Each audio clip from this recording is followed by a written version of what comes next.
All right, let's go ahead and get started. Good morning, good afternoon, good evening, depending on where you're joining us from, and welcome to the July 2018 CA Plex CA2E Community Update Webcast.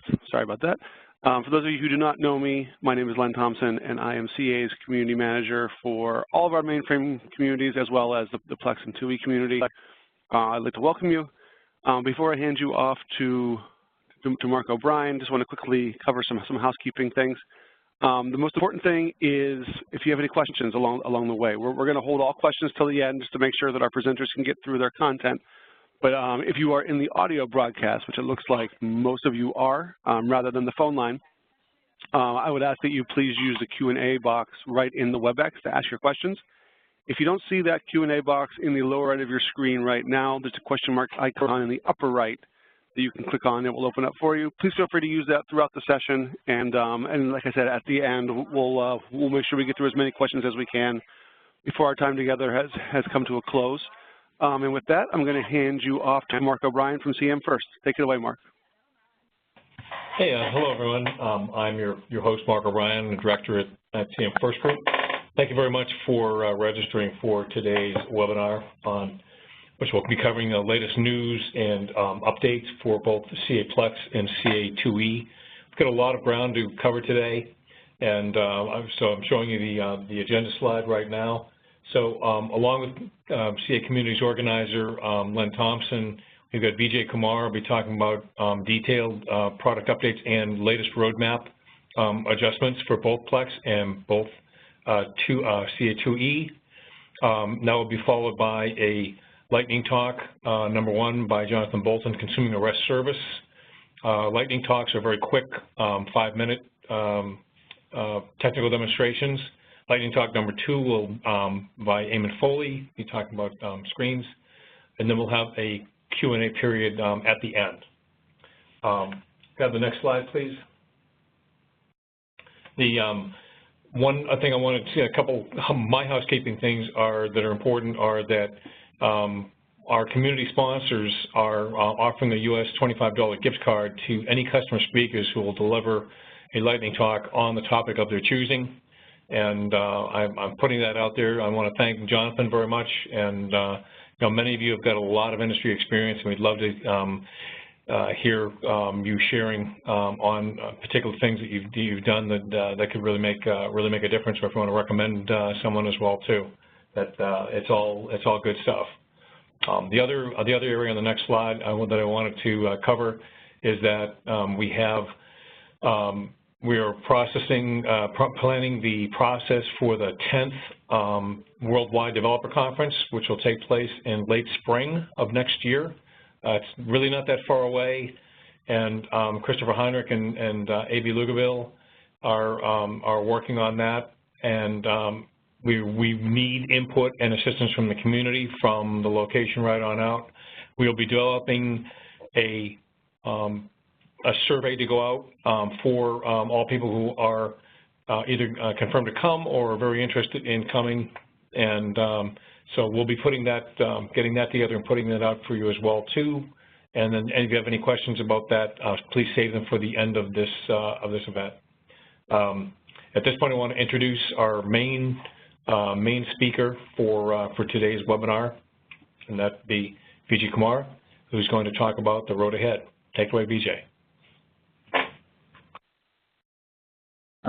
Thank you, Mark. So I'll just go through this Vijay from CA Technologies.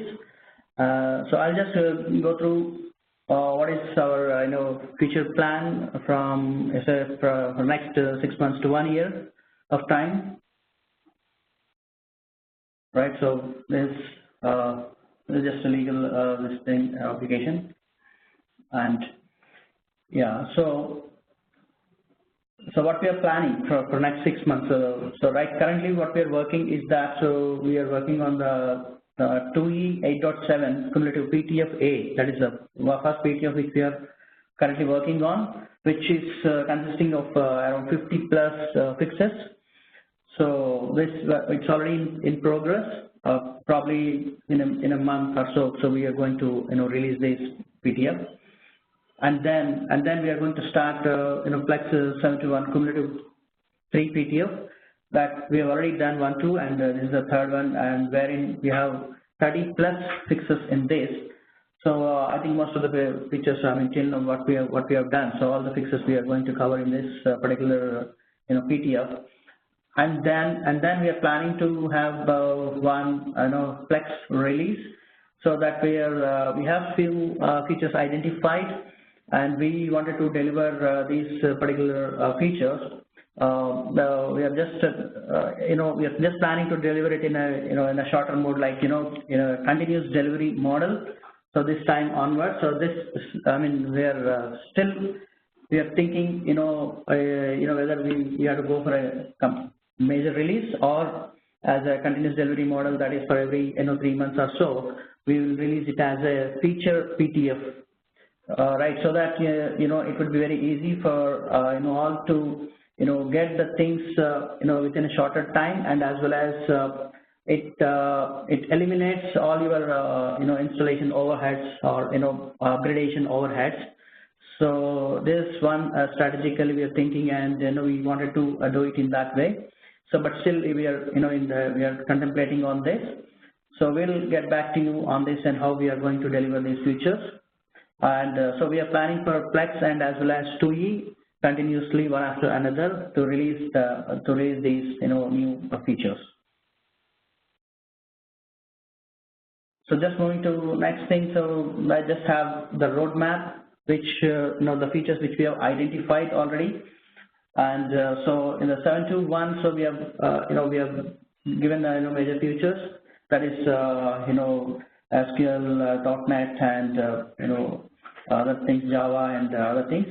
So here we just wanted to give some of the majorly in a user perspective, so which we got it from different users from the last community user pro conference. So like the first feature what we have selected is that is select all in the source code editor. So probably I think this will enable users to select all the source code in the source code object editor. So these are the features which we got it from different customers and from the community, and which has been noted highly on the in the last user conference actually. So the next one is like automatically remove triples for deleted calls. So generally what Plex does is it adds a triple which is called as calls function for every function within the action diagram.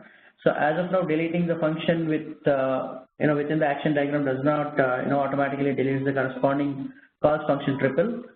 So with this, what we can do is so it will delete that call function automatically. So when deleting the call function within the diagram. So this is the second one, and then we have navigate to previous cursor position functionality. That is normally Plex provides a way to jump directly to subroutine by double clicking on the subroutine, but there is no way to come back to the subroutine calling place actually. So as part of this change, so it provides an option to user to go back to the subroutine call from where we have called a particular location. So this is the other one, and the next one is commenting multiple lines of action diagram. That is as of now, Plex provides single action diagram line commenting or uncommenting at one time. As part of this, we are going to have user can comment or uncomment multiple lines of action diagram at one time. So the next is type through list in object browser. So in the object browser, typing through the list objects like gets searched with a single character, not by a word actually, or 2 characters. So as part of this, now typing through list object browser should search the object name by multiple characters or words actually, or a word. So where if I type speedily, I mean 2 characters, automatically it will go to that particular word. Right, so that's about the object browser, and the next one is default browser setup filter to not all. So this option provides user to set filter for object browser to avoid loading default filter and startup. That is instead of loading all the objects in the object browser, So it just, it just don't, I mean, it doesn't load all the objects, or just if you put the not all filter. And then moving to the model housekeeping. So as part of this change, so we are just targeting some of the, housekeeping things. That is, one is like find unused objects in the model. So we can find out unused objects in the model, and then find unused local fields or not called subroutines in action diagram. So that is one thing. And then we can find unused objects within the model. So majorly we identified these three things as a model housekeeping. And then moving to the save model configuration setting. So this is like, changing the model configuration among the different variants actually. So user has to change the configuration like language, level, version, etc. every time. So, this process is time consuming and required no duplicate efforts. So as part of this change, what we are going to do is, so we are providing an option to save the configuration, current configuration, and load the saved configuration as and when it is required. So instead of redoing all the things, so we can save the configuration file, and we can, at any point of time, we can retrieve the configuration file with the saved objects. And then moving to the object browser favorites. That is, as of now, user has to either filter or required objects or traverse through the object hierarchy to find a particular object. So as part of this, we are just trying to mark or unmark some favorite objects. So these favorite objects list will be handy to access. So whatever the object you want or whichever you are frequently working, so that kind of objects you can make it as, you can keep it in the favorites list. So as and when you require, so directly go and click on that, so you will be getting the, that particular objects. And then, so these are the main features that we plan for next deliverables. And as well as along with that, so we thought of to give one more build, that is normally we are calling it as a Plex pre-limited edition. So as part of this, what we are going to do is, this is just basically for for the training purposes, or for anyone wants to practice on the tool and hands-on, wants to do some hands-on on the tool, so they can use this pre-limited edition. So wherein so we have so what we are planning is Plex IDE features like group model update, XML import export will be disabled here, and all runtimes are available within this limited edition. So that's how we are planning to release this limited edition as well. So this would be handy for anyone to have a training, or just to give a hands-on on that tool, right? So these are the major things that we are planning in a couple of months. That we would be delivering as a feature PDF. So that we are planning, as of now we have to plan how we are exactly going to deliver.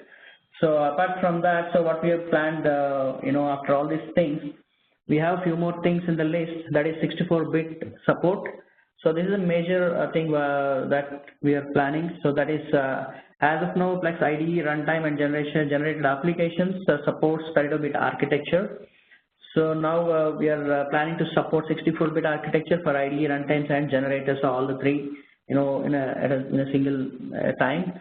So this is going to be a major change for the tool.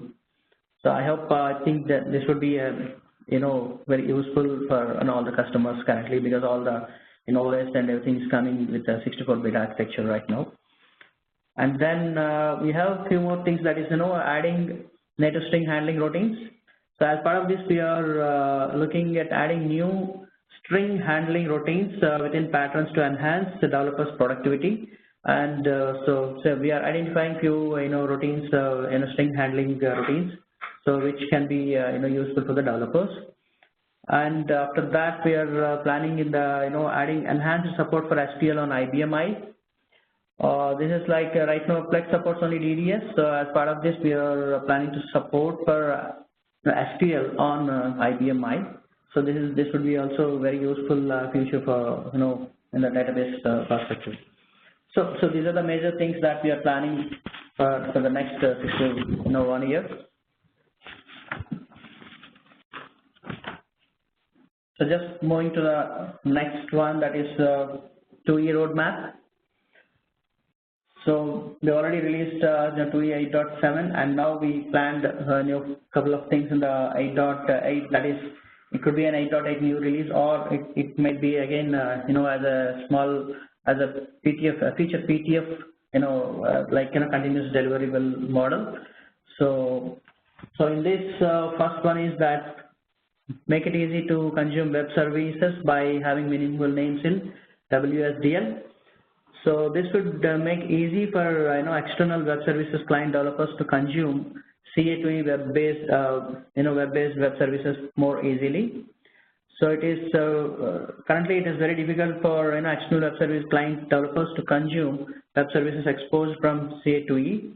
So this is because of seemingly meaningless names generated by the generators, such as AA, 4N, B, something like that. So instead of these kind of names, we can go for an order number or some meaningful name we are planning. And as part of this feature, the Wsdl generated by CA2E would be enhanced to have more meaningful model-based names for the parameters instead of default generated names actually. So as a POC, we made this and we demoed it, in some time back in the Plex Developer Conference in 2013, right? So this was a part of original scope of 8.7, but somehow during the scope redefinition, so we have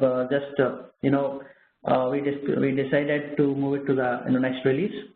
So that's how it got moved to the next release, and now we are planning to have this feature in our next release. And then moving to the next one, that is make 2E easier to use by adding negative string handlings. So as part of this, we are looking at adding new RPG4 string handling routines to help and enhance developers' productivity.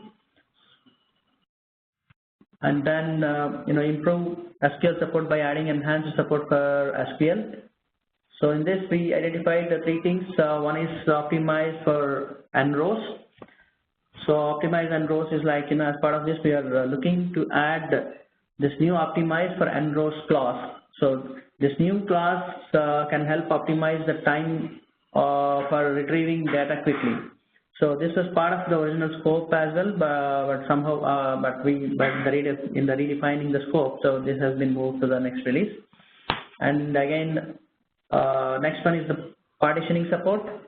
So given the pace of the data growth of the application, so traditional files are reaching the limits actually. So as part of this feature, we are looking at enabling partitioning support for access paths generated out of the CA2E.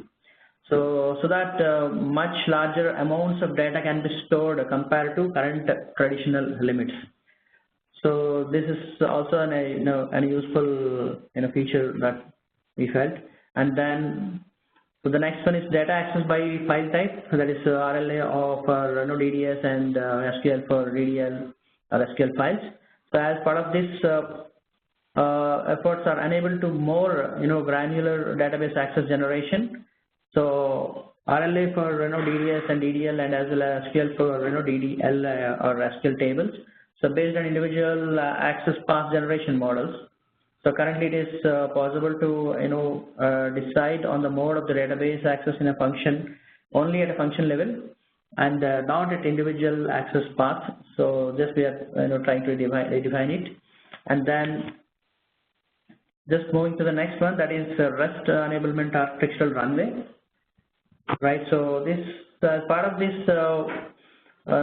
some work would have been carried out in the architectural runway for REST web service enablement for 2E.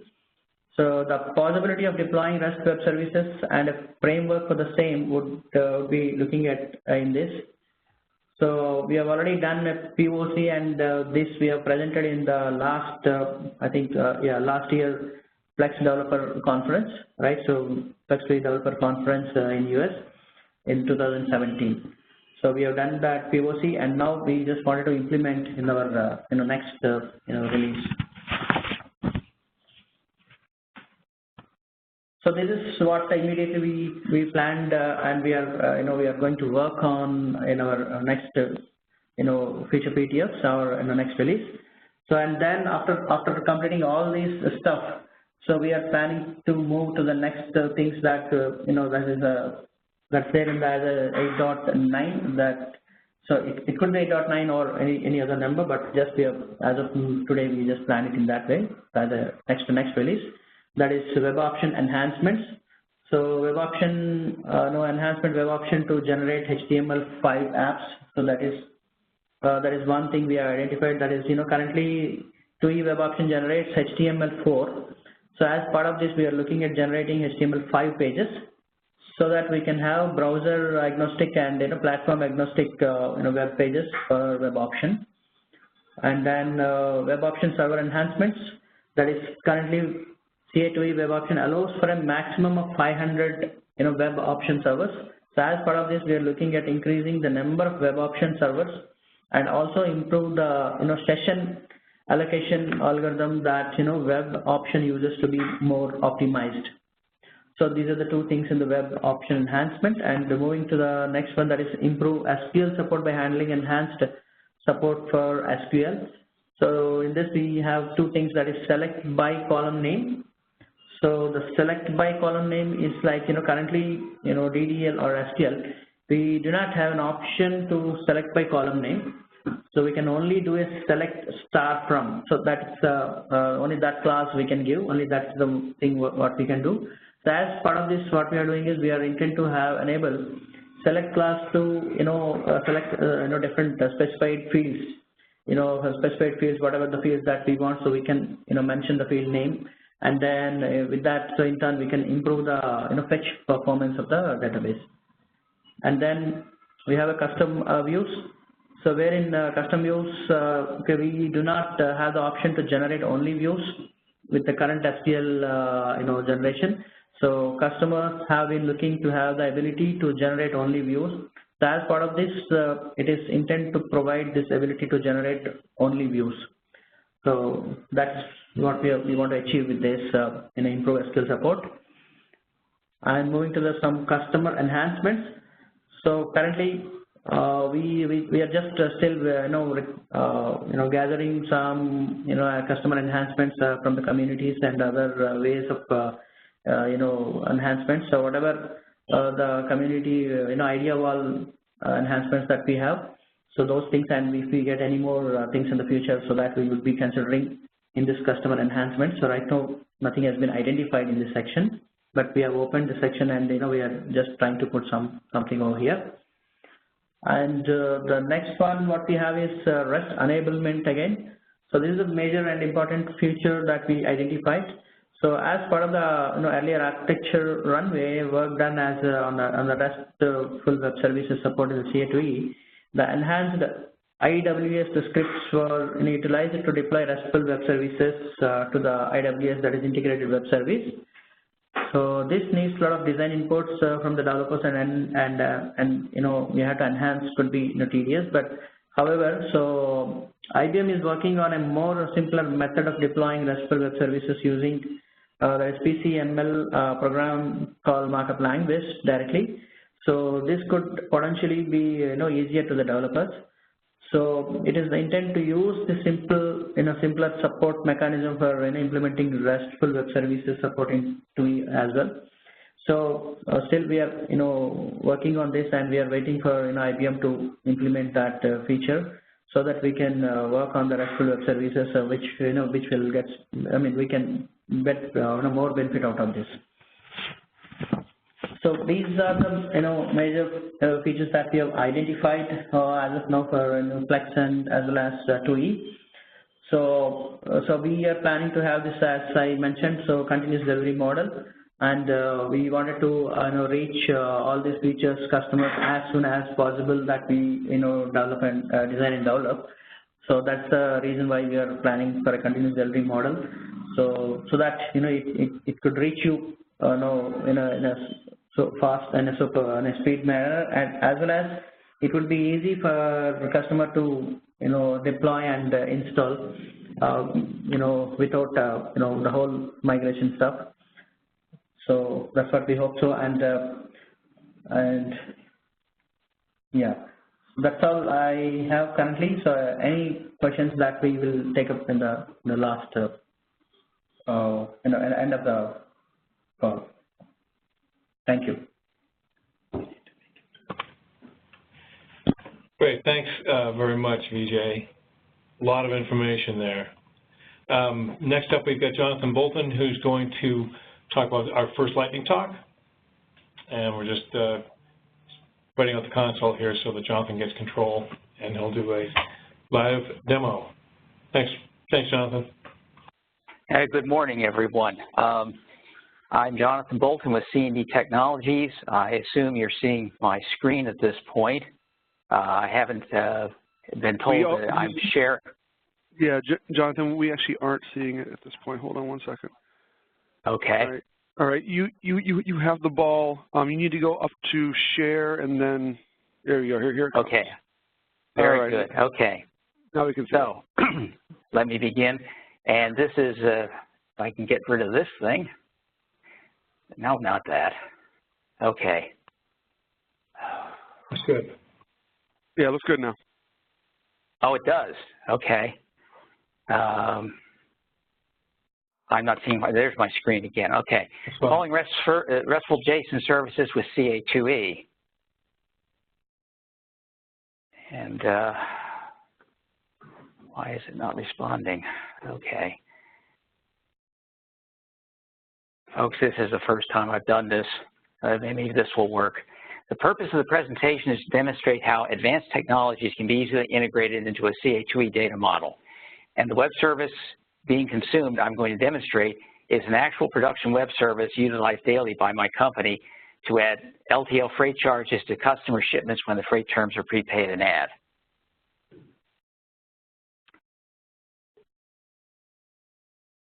And CA2E allows the developer to embed user-written source within an action diagram by means of the execute user source object. This has been available, I guess, since the beginnings of 2E, but with the advent of the RPG4 language and support within 2E, it has become very useful. Virtually all language elements can be used: definition specifications, freeform RPG, custom header specifications, and include definitions. This is my view in my demonstration data model, and you can see that there are an awful lot of execute user source objects that I created. And here is one of them. You'll notice here there's an include statement for an open source library for a JSON parser, and my last slide will give you where to get this stuff. And then you can see one definition spec, and then freeform RPG calling some of the functions within that open source object that I got. And then here is the action, a page from the process data record for the action diagram that I'm going to demonstrate in a minute. I'm going to leave this screen up so it gets recorded, but I worked with two outside objects, one from a talk given by Scott Clement working with JSON and RPG, and I've given you the URL there. That will give you the YAJL library, which is a collection of C program objects that you can add to your iSeries, and it works with this program. The second one was consuming web services from RPG with HTTP API. This document and the source that goes with it allows you to do an HTTP post call from a CL program, and that is integral to what I'm doing in this application. So now if we minimize this, get out of that, this is my actual demonstration to a application I built. This is a classic work with situation consisting of one display file object, one edit record, one screen, and a display record 2 screen. What this does is, in actual practice, the call to the web service is embedded within other code, but to demonstrate it, what I did was build a way that I can show you the data that has to be collected, create the JSON request, and then send it out and get a result. So if we do F6, you need the description, which I'll put in here.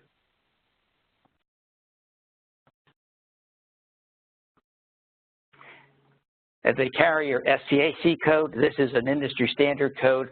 I'm going to use road YRC, which is RDWY. And the freight class for our freight is either 60 or 70, depending on whether our storage batteries are valve-regulated lead acid or non-spillable, or flooded batteries, which are spillable. Class 70 is the more expensive, and that's how the hazmat travels. The origin state I'm going to use is our production facility in Indiana, which has a zip code of 47918. And we're going to ship it to our headquarters in Blue Bell, Pennsylvania, which is 19422. The shipping date today, and we're shipping 2,000 pounds. I've created the record. You can see this one. At 6, what's happened here, and if we have time, I can take you and show you the actual JSON request that has been created and is now stored in the integrated file system of the C&D server. And then finally, 8, and you'll see there is some latency. The latency is coming from the web service itself. This is not a function of the VPN connection or anything else. This does take a bit of time for our logistics partner, which is TQL Services of Cincinnati, Ohio, to go out and determine the correct rate for the routing and the weight and the freight class. You can see it's done. And now if we do a 5, again, you see what I entered, but F8, and it came back with a freight charge of $351.91. And it shows the request file name in the IFS and the return file name if you need to examine it. Sometimes there are errors. For example, this is not a general give me a rate for any carrier involved. We only get rates for carriers that our logistics partner has negotiated rates with. So if there's a problem, wrong carrier they can't identify, or it's a late shipping date, or something else, there will be a reason text coming back, and that's the reason for the 3rd line. As you can see, this is, I would think, cutting-edge technology in green screen, and we use this every day for many of our shipments at C&D. If there are any questions, please put them up. I'm not sure how to look at them, but that's my presentation.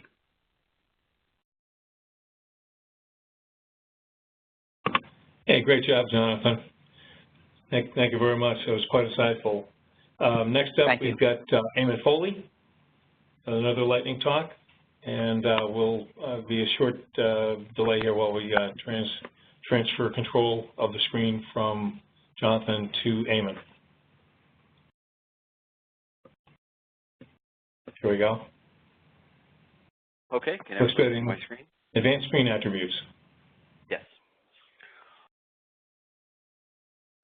Okay, I came across this issue at a prior client, and what happened was we were dealing with a screen that had a large number of condition fields, where after a couple of screen changes, suddenly fields stopped working. What happened was TUI uses indicators to control the screen conditioning. And there are a finite number of available options. For those of you who don't know, indicators, there are a maximum of 99 indicators that can possibly be used. TUI uses a number of them on their own, and then every time you condition something on a screen, it allocates another number. After that point, it simply just stops working. And then, of course, we all know that we're limited to only 2 options. Either it's one option or another. What we ended up doing was using a feature within DDS, which allows you to create a programmable field.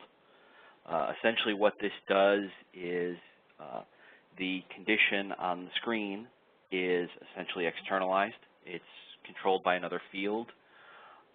This allows us to dynamically set the options within our programs. And there's really no limit to the number of different conditions you can do or the number of different conditions you can have on the screen.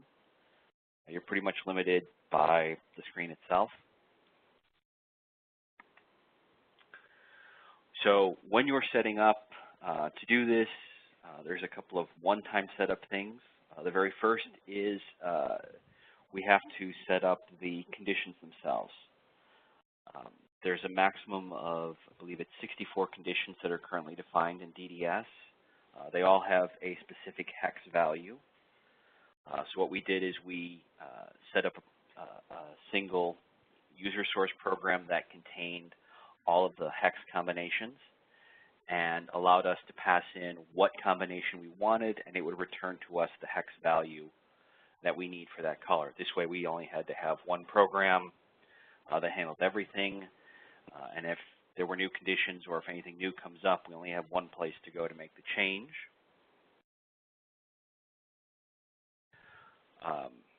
The next, we set up a condition field that had all of the combinations there in an easier to use term.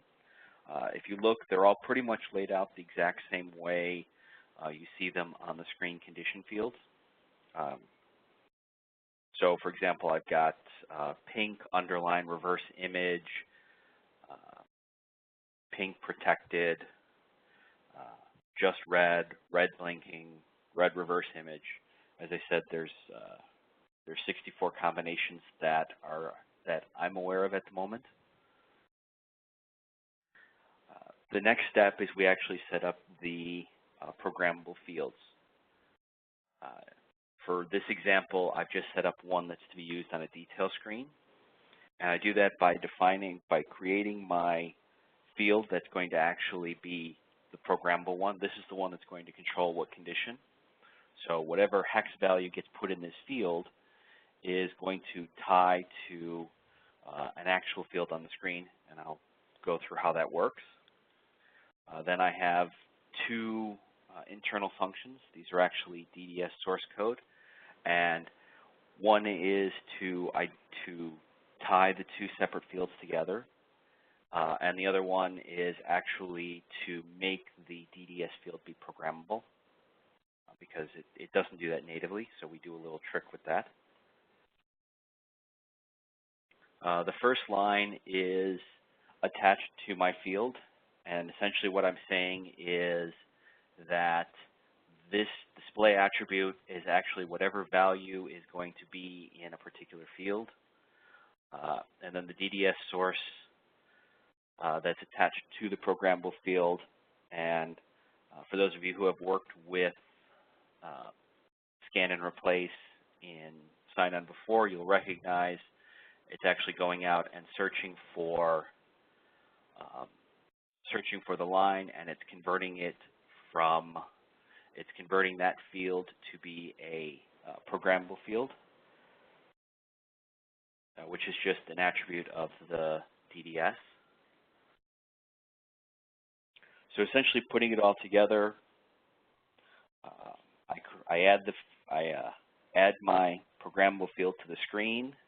I attach the DDS source, and then I hide my programmable field because I don't need to see it on the screen, so I can take it away.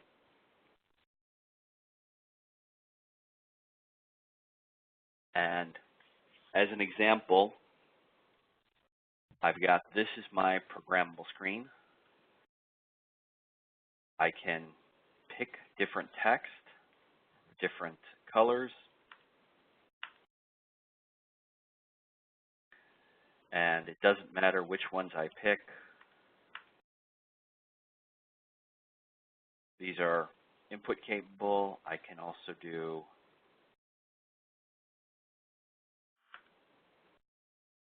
make a field, control it as input and output. I can control this programmatically the entire way. So I can now have multiple fields with multiple different conditions available to them, allowing me to do everything from highlighting specific text on the screen to making the fields output under certain conditions, highlighting them, colors. As I said, I've got 64 possible options that are available.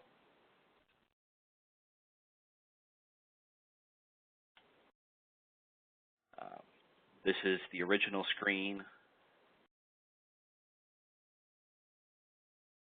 and one of the options here, as you can see, I've attached the DDS source.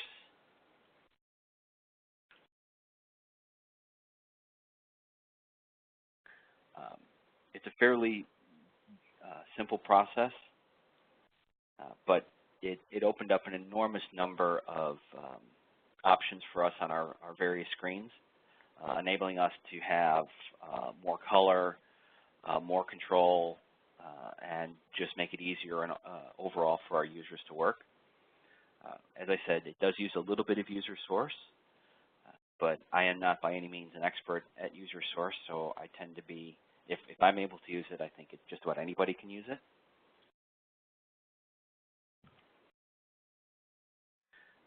And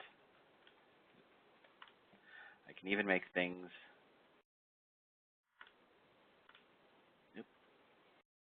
disappear.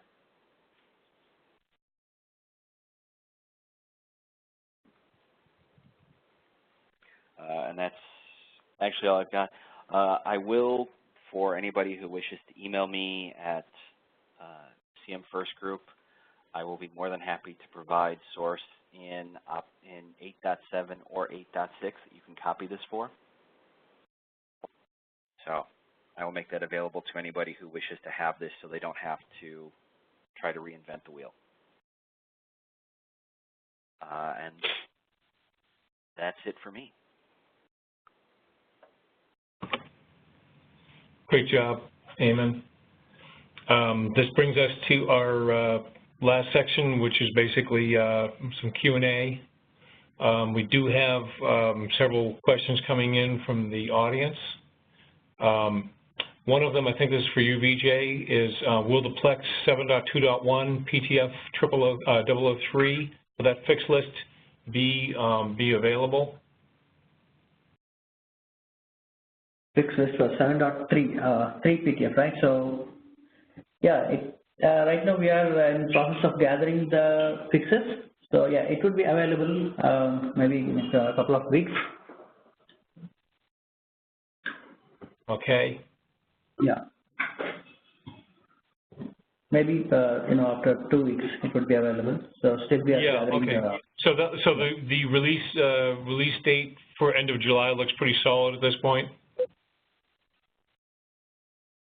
For the PTF, not end of July, that is 2E actually. 2E is the next PTF that we are going to release, and then CA Plex.